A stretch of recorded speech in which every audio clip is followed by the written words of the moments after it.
লোকসভা ভোটের উত্তাপে তপ্ত বাংলার রাজ্য রাজনীতি। দিকে দিকে প্রচার, ফ্লেক্স, দলীয় পতাকায় ঢেকে গিয়েছে প্রত্যেকটি এলাকা। চলছে শেষ বেলার প্রচার। কেউ এক ফোঁটাও কাউকে জমি ছাড়তে রাজি নয়। তার মধ্যে এবার একদা বামের গড় বলে পরিচিত নকশালবাড়ি একেবারে উত্তপ্ত হয়ে উঠেছে। বিজেপির রোড শোতে হঠাৎ তৃণমূল কর্মীদের স্লোগান দেয় এবং রীতিমতো আর তাতেই পরিস্থিতি বেগতিক হয়ে উঠল। 26শে এপ্রিল শুক্রবার দার্জিলিং, রায়গঞ্জ, বালুরঘাটে দ্বিতীয় দফার ভোট। আর সেই দ্বিতীয় দফা নির্বাচনের শেষ দিনের প্রচারে ঝড় তুলল প্রতিটি রাজনৈতিক দল। একইভাবে শিলিগুড়ি মহকুমা পরিষদের অন্তর্গত নকশালবাড়ি এলাকায় দার্জিলিং লোকসভা কেন্দ্রের বিজেপি প্রার্থী রাজু বিস্তার সমর্থনে বুধবার বিশাল রোড শোয়ের আয়োজন করেছিল বিজেপি। বুধবার এই রোড শোতে উপস্থিত ছিলেন কেন্দ্রীয় প্রতিমন্ত্রী নিশীথ প্রামাণিক। জানা গিয়েছে, এদিন রোড শো চলাকালীনই বিজেপির বিরুদ্ধে স্লোগান দিতে থাকে তৃণমূল কর্মী সমর্থকেরা। আর এই ঘটনায় সাংবাদিকদের মুখোমুখি হয়ে নিশীথ প্রামাণিক বলেন, এইসব পুলিশ করছে, তৃণমূল দলটার মৃত্যু হয়ে গেছে, এখন শুধু কঙ্কালটা আমরা দেখতে পাচ্ছি।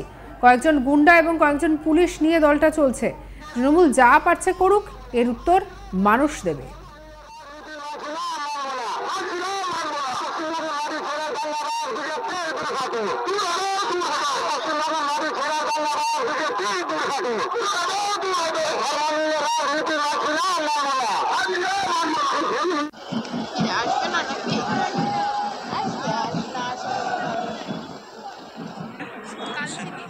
বিজেপি প্রার্থী নিশীথ প্রামাণিকের কি বক্তব্য শুনবো। দেখুন, ওসব পুলিশ করাচ্ছে। তৃণমূল কংগ্রেসের সংগঠনে কটা লোক আপনারা তো জানেন। তৃণমূল কংগ্রেস দলটা সাংগঠনিকভাবে এদের একেবারে বলবো যে মৃত্যু হয়ে গেছে। এখন শুধুমাত্রই স্কেলিটনটা আমরা দেখতে পাচ্ছি। তৃণমূল কংগ্রেসের কয়েকজন ভাড়াটে গুন্ডে, কয়েকজন গুন্ডা আর কয়েকজন পুলিশ, এই নিয়ে চলছে সংগঠন।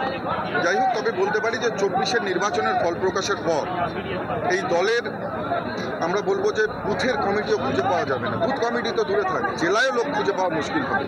তাই নিশ্চিতভাবে বলতে চাই, আমরা ওদিকে লক্ষ্য রাখছি না, আমরা আমাদের সাংগঠনিক দিকের উপর লক্ষ্য রাখছি। তৃণমূল কংগ্রেস যা করবার ইচ্ছা করুক, সাধারণ মানুষ দেখছে, নিশ্চিত সময় এর সঠিক জবাব সাধারণ মানুষ। আগে পরীক্ষা করে দেখা উচিত চিঠিটা উদয়নগুহ নিজেই লিখেছে কিনা। তৃণমূল কংগ্রেস যে টাকার পরিবর্তে চাকরি দিয়েছে, আগে প্রথমে যাদের চাকরি গেছে তৃণমূল কংগ্রেসের নেতাদের সেই টাকা ফেরত দিয়ে দেওয়া দরকার, তারপর বড় বড় কথা বললে সেটা মানা যাবে। তবে এই বিষয়ে শিলিগুড়ি মহকুমা পরিষদের সভাধিপতি অরুণ ঘোষ বলেন, বিজেপির সাংসদ 3 বার এখান থেকে জিতেছেন, আমরা 15 বছর পিছিয়ে গেছি, সাধারণ মানুষ এর জবাব দেবে। ভোট চলে গেলে বিজেপির নেতাদের দেখা যাবে না। কি বলছেন অরুণ ঘোষ, শুনবো।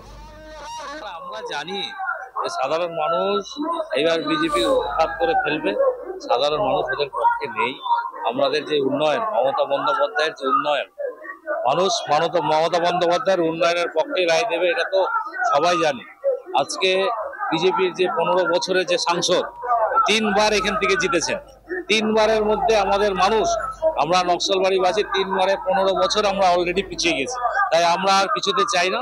সাধারণ মানুষের প্রতিবাদ করবে এবং ভোটের মাধ্যমে আগামী 26 তারিখ যে লোকসভা নির্বাচন আছে দার্জিলিং জেলা কেন্দ্রে, তাদের মানুষ কিন্তু জবাব দেবে যে এই বিজেপি দাঙ্গাবাজ, বিজেপির এগেইনস্টে মানুষ জবাব দেবে। দেখুন, বিজেপি দাঙ্গাবাজ দলই, এটা আমরা সবাই জানি। এদের কোনো মানুষের সাথে যোগাযোগ নেই এবং 5 বছর এই ইলেকশনের এই মাসটাই শুধু তাদেরকে দেখা যাবে। ইলেকশনের এই এপ্রিল মাস চলে গেলে 5 বছর, 29 এপ্রিল পর্যন্ত আর বিজেপির না কোনো কর্মী না নেতা কাউকে দেখা যায় না। তো এটা আমাদের সবার জানা হয়ে গেছে এবং নকশালবাড়ির সাধারণ মানুষ এটা বুঝে গেছে। এরা এই মাসে এদেরকে দেখা যাবে। এরা বলে না যে হঠাৎ করে আসবে আর ভোট চাবে আর চলে যাবে, তারপরে এদের আর কোনো মানুষের সাথে কোনো জনসংযোগ নেই। একদিকে বিজেপির স্লোগান এবং অন্যদিকে তৃণমূলের এই 2 স্লোগানে সাময়িকভাবে পরিস্থিতি একেবারে উত্তপ্ত হতে থাকে। যদিও বিজেপির রোড শো চলাকালীন তৃণমূলের এই স্লোগানকে কার্যত গুরুত্ব না দিয়ে মিছিলে এগিয়ে যায়। এদিকে রাজ্যে তৃণমূল ক্ষমতায় আসার আগে থেকেই দার্জিলিং লোকসভা কেন্দ্রটি বিজেপির দখলে রয়েছে। 2009 সালে বিজেপি প্রার্থী জসবন্ত সিং সিপিএমের জীবেশ সরকারকে পরাজিত করে এই কেন্দ্রে প্রথম পদ্মফুল ফোটান। এরপর 2014 সালে এই কেন্দ্রে জয়ী হন বিজেপির SS আলুওয়ালিয়া। 2019 সালে এই ট্রেন্ড ধরে রাখে দার্জিলিং। এবার তৃণমূলের অমর সিং রায়কে হারিয়ে দার্জিলিংয়ে বিজেপি আরও শক্তিশালী ঘাঁটি করেন রাজু বিস্তা।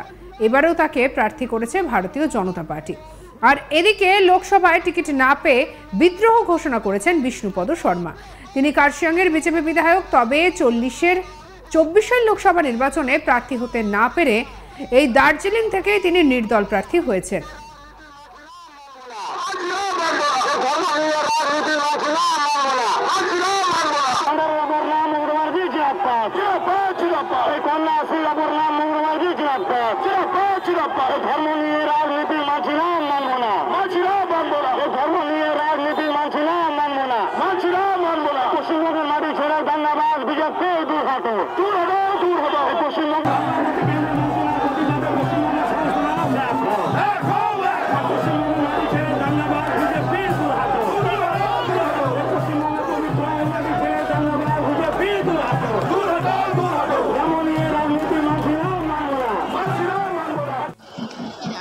এদিকে ভোট ঘিরে মন ভালো নেই বিনয়েরও। নির্বাচনের আগে কংগ্রেসে যোগ দিয়েও প্রার্থী হতে না পেরে সরাসরি বিজেপিকে সমর্থনের কথা ঘোষণা করলেন তিনি। তবে ভোটের রেজাল্টে দার্জিলিংয়ে কার মুখে শেষ হাসি ফোটে সেটাই এখন দেখার। আর এই নিয়ে আমাদের কলিগ জয়দীপ বাগের কি রিপোর্ট দেখাবো। বিজেপির রোড শোকে উদ্দেশ্য করে জয় বাংলা স্লোগান তৃণমূলের এবং পাল্টা জয় শ্রীরাম স্লোগান। আর এই দুই স্লোগানকে ঘিরে রীতিমতো উত্তেজনা ছড়ালো শিলিগুড়ি মহকুমা পরিষদের নকশালবাড়ি এলাকায়। দ্বিতীয় দফা নির্বাচনের শেষ দিনে প্রচারের ঝড় তোলে প্রতিটি রাজনৈতিক দল। একইভাবে বিজেপির পক্ষ থেকে এই নকশালবাড়িতে কেন্দ্রীয় প্রতিমন্ত্রী নিশীথ প্রামাণিকের উপস্থিতিতে একটি রোড শোর আয়োজন করা হয়েছিল। নির্ধারিত সময়ের কিছুক্ষণ পরেই রথখোলার থেকে এই রোড শো শুরু হয়। উপস্থিত ছিলেন রোড শোতে কেন্দ্রীয় স্বরাষ্ট্র প্রতিমন্ত্রী নিশীথ প্রামাণিক। রথখোলা থেকে যখন এই রোড শো শুরু হয় তখন বেশ কিছুটা দূর অর্থাৎ নকশালবাড়ি বাজারের কাছে যখনই এই রোড শো এসে পৌঁছয় তখন ওই এলাকায় তৃণমূলের পক্ষ থেকে এই রোড শো অর্থাৎ বিজেপির মিছিলকে উদ্দেশ্য করে জয় বাংলা স্লোগান দিতে দেওয়া হয় এবং এরপরই মিছিল থেকে বিজেপির মিছিল থেকে কার্যত এই জয় বাংলা স্লোগানের পরিপ্রেক্ষিতে জয় শ্রীরাম স্লোগান দেয় বিজেপি কর্মী সমর্থকরা। আর এতেই তীব্র উত্তেজনা সৃষ্টি হয়। যদিও ঘটনাস্থলে মোতায়েন থাকে বিশাল পুলিশ বাহিনী, পরিস্থিতি কিছুক্ষণের মধ্যে নিয়ন্ত্রণে চলে আসে। তবে এই মিছিলে জয় বাংলা স্লোগান পাল্টা জয় শ্রীরাম স্লোগান, এই দুই স্লোগানকে ঘিরে তীব্র উত্তেজনা ছড়িয়েছিল। যদিও তৃণমূলের দাবি নির্ধারিত সূচি মেনে এবং অনুমতি নিয়েই তারা এই পথসভা করছিল। আর সেই পথসভা থেকে তারা দলীয় কর্মী সমর্থকদের নিয়ে কর্মসূচি করার সময় তারা দলের স্লোগান দেয়।